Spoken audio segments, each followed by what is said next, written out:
प्यारे साथियों नमस्कार। आज हम कक्षा 10th का इकोनॉमिक्स का पहला चैप्टर है विकास, उसके टेक्स्ट बुक के प्रश्न उत्तर करेंगे। चलिए शुरू करते हैं।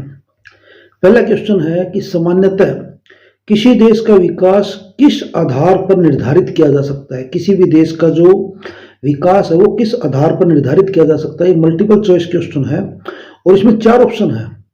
पहला ऑप्शन है प्रति व्यक्ति आय। बिल्कुल, प्रति व्यक्ति आय अच्छी होगी तो ही देश का विकास माना जाएगा। प्रति व्यक्ति आय भी उसका एक कंपोनेंट, एक पार्ट है। औसत साक्षरता दर ये भी शामिल है देश के विकास के लिए। लोगों की स्वास्थ्य स्थिति, ये तीनों ही हो गई। प्रति व्यक्ति आय, औसत साक्षरता दर, लोगों की स्वास्थ्य स्थिति, तो उपरोक्त सभी। नेक्स्ट क्वेश्चन है निम्नलिखित पड़ोसी देशों में से मानव विकास के लिहाज से, जो ह्यूमन डेवलपमेंट इंडेक्स है HDI, मानव विकास के लिहाज से किस देश की स्थिति भारत से बेहतर है। तो इसका आंसर रहेगा श्रीलंका।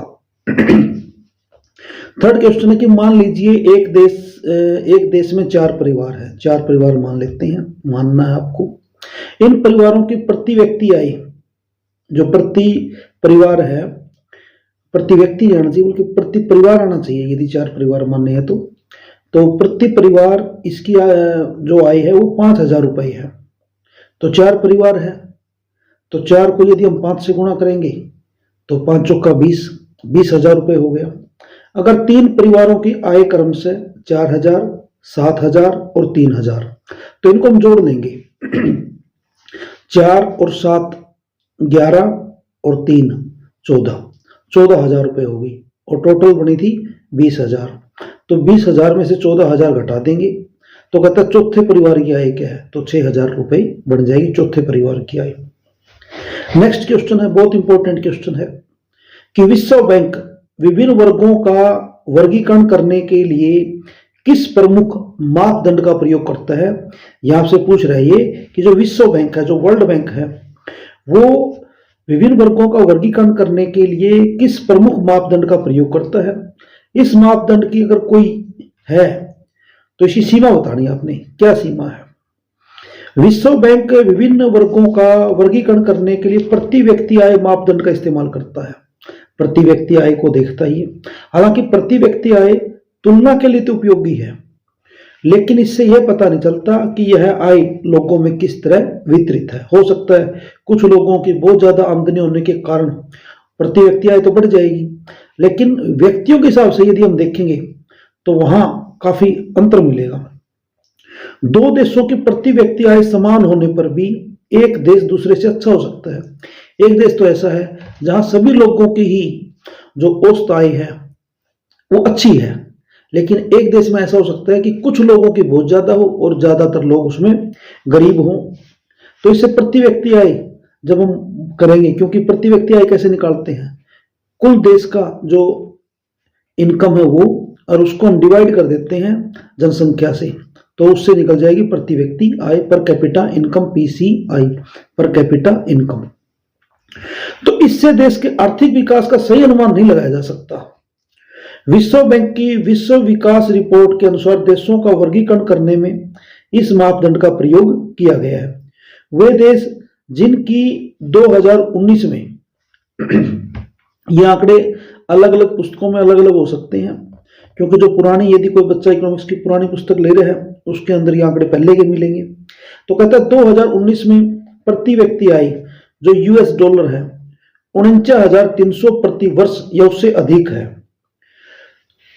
तो बोला इसने कि 2019 में $, है वो प्रति व्यक्ति आय में यदि 49,300 प्रति वर्ष या उससे अधिक है, उसे समृद्ध देश, और वे देश जिनकी प्रति व्यक्ति आय $, 995 प्रति वर्ष या उससे कम है, उन्हें निम्न आय वाला देश कहा गया है। तो समृद्ध किसको बोला गया है, 49,300 $, प्रति वर्ष या उससे ज्यादा, और कम वाला बोला गया है $, 995 से कम वाले, इनको बोला गया निम्न आय वाला देश। कहता है, अब नेक्स्ट क्वेश्चन है कि विकास मापने का UNDP, United Nation Development Programme, जो यूएनडीपी का मापदंड है वो किन पहलुओं में विश्व बैंक के मापदंड से अलग है। विश्व बैंक का मापदंड हम क्वेश्चन नंबर 4 में देख चुके हैं कि वो सिर्फ प्रति व्यक्ति आय ही देखता है। अब यूएनडीपी का और देख लेते हैं, ये क्या देखते हैं।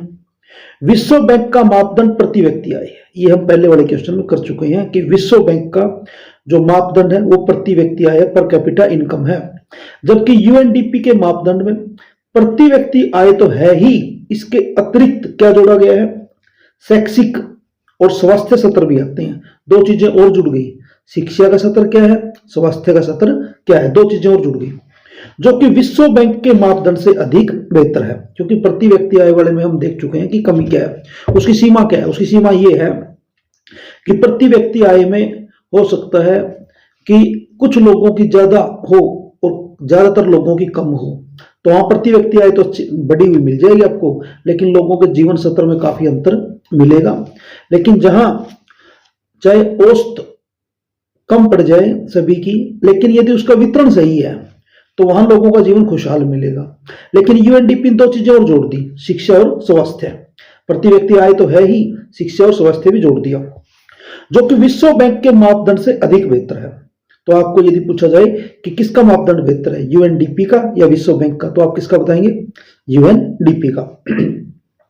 यूएनडीपी के स्वास्थ्य और शिक्षा से जुड़े मानक आय के साथ काफी व्यापक स्तर पर विकास के माप के लिए इस्तेमाल किए जाने लगे हैं, और ये होना भी चाहिए।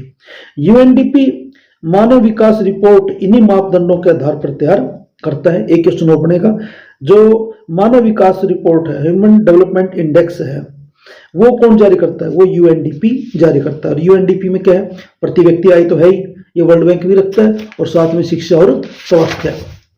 अगला क्वेश्चन है, हम औसत का प्रयोग क्यों करते हैं, इनके प्रयोग करने की क्या सीमाएं हैं, विकास से जुड़े अपने उदाहरण देकर स्पष्ट करना है। ये उसी से तीसरा जो हमारा क्वेश्चन था, चौथा क्वेश्चन जो था, उसी से मिलता जुलता है। कहता है हम औसत का प्रयोग हम आय की तुलना करने के लिए करते हैं। आय की तुलना दो व्यक्तियों के बीच, दो राज्यों के बीच, या फिर दो देशों के बीच हो सकती है।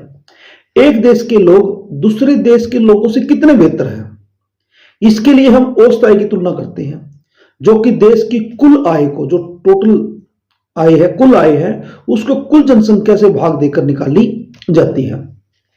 उदाहरण के लिए अर्थशास्त्री आर्थिक विकास की दृष्टि से प्रति व्यक्ति आय या औसत आय को एक माप मानते हैं, लेकिन हो सकता है कि देश में औसत आय में वृद्धि हुई हो। औसत आय में वृद्धि होगी क्योंकि कुछ लोगों के पास बहुत ज्यादा पैसा आ गया। धन और आय के वितरण से अधिक असमानताएं आई हो। अब क्या कह रहा है, ये औसत आय में वृद्धि हुई है, लेकिन जो धन और आय का वितरण है उसमें अधिक असमानताएं आई है। मीन्स धनी व्यक्ति अधिक धनी हुआ है और गरीब व्यक्ति अधिक गरीब। इस प्रकार औसत आय धनी और निर्धन के बीच अंतर नहीं बताती, इसे विकास का अच्छा माप नहीं माना जा सकता। और औसत आय को कौन प्रयोग करता है, विश्व बैंक। प्रति व्यक्ति आय, औसत आय, वही बात है ये। सातवां क्वेश्चन है, प्रति व्यक्ति आय कम होने पर भी, प्रति व्यक्ति आय तो कम है, पर कैपिटा इनकम, केरल का मानव विकास क्रमांक हरियाणा से ऊंचा है। क्या पूछ रहा है, दो स्टेटों की बात कर लीजिए, दो राज्यों की तुलना कर रहा है ये, हरियाणा की और केरला की। तो केरला में तो क्या बता रहा है कि प्रति व्यक्ति आय तो कम है, हरियाणा में प्रति व्यक्ति आय ज्यादा है, लेकिन फिर भी जो केरल का मानव विकास सूचकांक है वो अधिक ऊंचा है हरियाणा से। इसलिए प्रति व्यक्ति आय एक उपयोगी मापदंड बिल्कुल नहीं है और राज्यों की तुलना के लिए इसका उपयोग नहीं करना चाहिए। क्या आप सहमत हैं, तो चर्चा कीजिए। ये आपका क्वेश्चन है, सातवां क्वेश्चन। उत्तर, हरियाणा की प्रति व्यक्ति आय केरल की प्रति व्यक्ति आय से अधिक है, ये क्वेश्चन में बता दिया उन्होंने। लेकिन मानव विकास क्रमांक में केरल हरियाणा से बेहतर है। इसका कारण है कि जेब में रखा धन जरूरी नहीं कि वह सब वस्तुएं और सेवाएं खरीद सके जो एक बेहतर जीवन के लिए जरूरी हो सकती है। नागरिक कितनी भौतिक वस्तुएं और सेवाएं इस्तेमाल कर सकते हैं, इसके लिए आय अपने आप में संपूर्ण रूप से पर्याप्त संकेतक नहीं है। यह बात कर रहा है कि संपूर्ण रूप से पर्याप्त संकेतक नहीं है। केरल में शिशु मृत्यु दर कम है क्योंकि यहां स्वास्थ्य और शिक्षा की सुविधाएं, मौलिक सुविधाएं पर्याप्त है, जबकि हरियाणा में शिशु मृत्यु दर बहुत अधिक है। तो ये दो राज्यों की इसने तुलना की है, केरला की और हरियाणा की। तो केरला की तो प्रति व्यक्ति आय कम है, लेकिन शिक्षा और स्वास्थ्य सुविधाएं अच्छी होने के कारण उनका जीवन ज्यादा अच्छा है। अब हरियाणा में क्या है, प्रति व्यक्ति आय तो ज्यादा है, औसत आय तो ज्यादा है, लेकिन जीवन स्तर केरला की बजाय शिशु मृत्यु दर के मामले में दिखाया है कि हम पीछे हैं। क्वेश्चन नंबर 8, भारत के लोगों द्वारा ऊर्जा के स्रोतों का प्रयोग किया जाता है। भाई देखो, ऊर्जा के स्रोत तो सभी लोग प्रयोग करते हैं, लेकिन क्वेश्चन के हिसाब से पूछा गया है कि भारत के लोगों द्वारा ऊर्जा के स्रोतों का प्रयोग किया जाता है। ज्ञात कीजिए कि अब से 50 वर्ष पश्चात क्या संभावनाएं हो सकती है। 50 वर्ष बाद की गुजरा क्या संभावनाएं हो सकती है। कहता है भारत के लोगों द्वारा ऊर्जा के परंपरागत और गैर परंपरागत स्रोतों का प्रयोग किया जाता है। अब परंपरागत स्रोत कौन से हैं, वही जो समाप्त हो सकते हैं। कौन कौन से, कोयला, पेट्रोलियम, प्राकृतिक गैस, बिजली जो इससे पैदा होती है इत्यादि आते हैं। दूसरी ओर गैर परंपरागत स्रोतों में सौर ऊर्जा, बायोमास, वायु, जलीय ज्वार, लहरें, भूतापीय ऊर्जा, जियोथर्मल ऊर्जा इत्यादि आते हैं। जियोथर्मल कई जगह ना धरती के अंदर से गर्म पानी निकलता है, तो उसको बोलते हैं जियोथर्मल ऊर्जा इत्यादि आते हैं। अब से 50 वर्ष पश्चात ऊर्जा के जो परंपरागत स्रोत हैं, जिसमें कोयला, पेट्रोलियम, प्राकृतिक गैस, उन्हें समाप्त होने का खतरा है। अंधाधुंध प्रयोग हो रहा है उनका, तो समाप्त होने का खतरा पूरा बना हुआ है। इसलिए आने वाले समय में हमें ऊर्जा के लिए गैर परंपरागत स्रोतों पर निर्भर रहना पड़ेगा। ये स्रोत नवीनीकरण स्रोत हैं, जिसका दोबारा से भरपाई हो सकती है, हो जाती है। सौर ऊर्जा, आज आप सोलर के माध्यम, सूरज के माध्यम से, सोलर प्लेटों के माध्यम से अपने सिस्टम को चलाओ, चार्ज करो, अगले दिन फिर सूर्य आएगा, फिर चल जाएगा। इसलिए इनके समाप्त होने का खतरा भी नहीं रहता। वर्तमान समय में ऊर्जा का उपभोग इसके उत्पादन में संरक्षित भंडार से अधिक होने के कारण 50 वर्ष पश्चात ऊर्जा की संभावनाएं अच्छी नहीं होगी। उदाहरण के लिए संपूर्ण विश्व के लिए ऊर्जा के जो संरक्षित भंडार हैं वो केवल 46 वर्षों के लिए ही उपलब्ध है, जो अभी तक इन्होंने खोजा है, जो इनके पास आंकड़े हैं उसके आधार पर बता रहे हैं कि 46 वर्षों के लिए ही उपलब्ध है।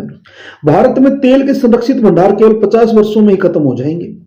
पेट्रोल और इससे संबंधित उत्पादों का आयात बहुत ज्यादा आयात करते हैं हम, पेट्रोल और उससे संबंधित जो भी उत्पाद है, जो भी तेल है, तो उसका हम आयात करते हैं। भारतीय अर्थव्यवस्था पर काफी भारी बोझ डाल रहा है। इसलिए ही ऊर्जा के नवीनीकरण साधनों के प्रयोग की आवश्यकता है। भारत में जलीय ऊर्जा की क्षमता लगभग 1,50,000 मेगावाट आंकी गई है, जिसमें से केवल इसके छठे भाग का ही दोहन हो सका है। मतलब क्षमता तो हमारे पास 1.5 लाख मेगावाट की है, लेकिन हम उसके केवल छठे हिस्से का ही दोहन मतलब कर पा रहे हैं, उसका यूज कर पा रहे हैं। अब वैसे तो सोलर की भी एनर्जी की अनंत संभावना है भारत में, लगभग 8-9 महीने सूर्य चमकता है देश के सभी हिस्सों में, लेकिन अभी तक उसका उतना व्यापक प्रयोग हम नहीं कर रहे हैं। सरकार कोशिश कर रही है और धीरे धीरे बढ़ भी रहा है, लेकिन समय लगेगा। इसी प्रकार वायु ऊर्जा की क्षमता 20,000 मेगावाट आंकी गई है। अतः ऊर्जा के इन क्षेत्रों में प्रयास किए जाने चाहिए।